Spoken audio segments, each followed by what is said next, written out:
इन बारिशों के साथ जाने कितनी कहानियां जुड़ जाती हैं। हेलो हाय, मेरा नाम पंकज जीना है और आज हैशटैग किस्सा में जो किस्सा मैं आपको सुनाने जा रहा हूं उसका हैशटैग है बारिशें और बचपन। दिल्ली जैसे बड़े शहर में पूनम को आए हुए 10 साल हो गए थे। अब वो बड़े शहर के छोटे से फ्लैट में रहने की आदी हो गई थी। जब कोई बच्चा नहीं था तब पूनम और सुबोध एक 1 BHK फ्लैट में भी आराम से रह लेते थे।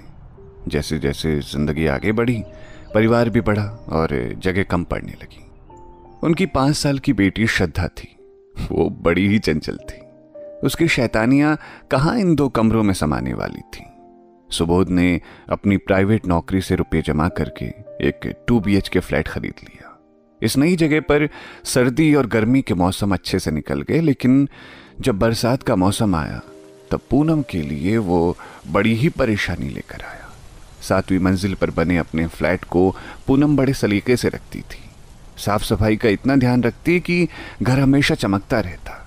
बालकनी में छोटी छोटी क्यारियां बना रखी थी उसने। जब हल्की फुहार आती तो उन क्यारियों में थोड़ा सा पानी भर जाता।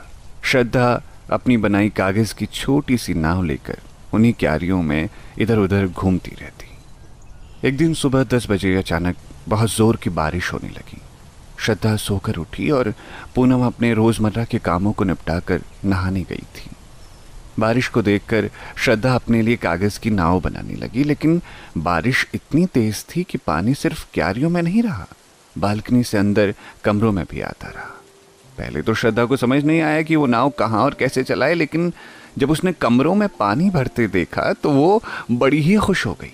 उसे लगा कि आज तो ढेर सारा पानी उसके घर में भर जाएगा, जिसमें वो बड़ी बड़ी और ढेर सारी नाव चला पाएगी। मासूम श्रद्धा को इतना कहाँ समझ आता था कि ये पानी पूरा घर गंदा कर रहा है और सामान भी, तो बालकनी का दरवाज़ा बंद कर लेना चाहिए।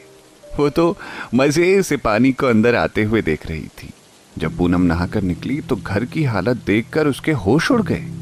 उसने श्रद्धा से चिल्लाते हुए कहा, तमीज नाम की चीज नहीं है तुम्हारे अंदर? हो क्या गया तुम्हें? घर के अंदर पानी आ रहा है और तुम मजे से खेलने में लगी हो।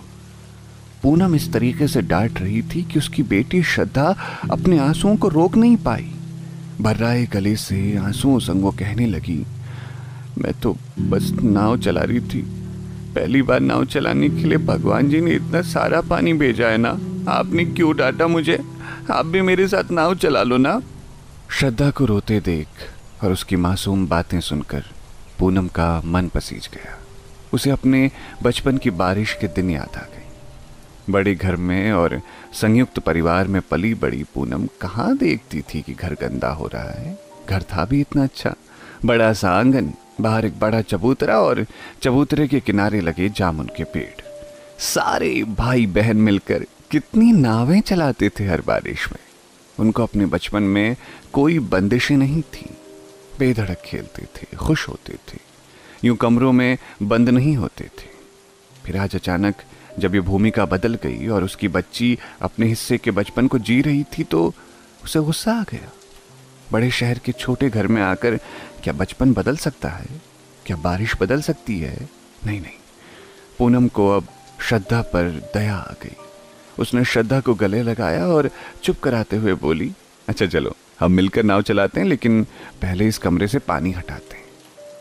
कुछ देर बाद वो शहर की बालकनी में माँ और बेटी अपने बचपन को फिर से जी रहे थे, कागज की नाव चलाकर। कभी कभी अपनों की खुशियों के लिए बच्चा हो जाना बहुत अच्छा होता है।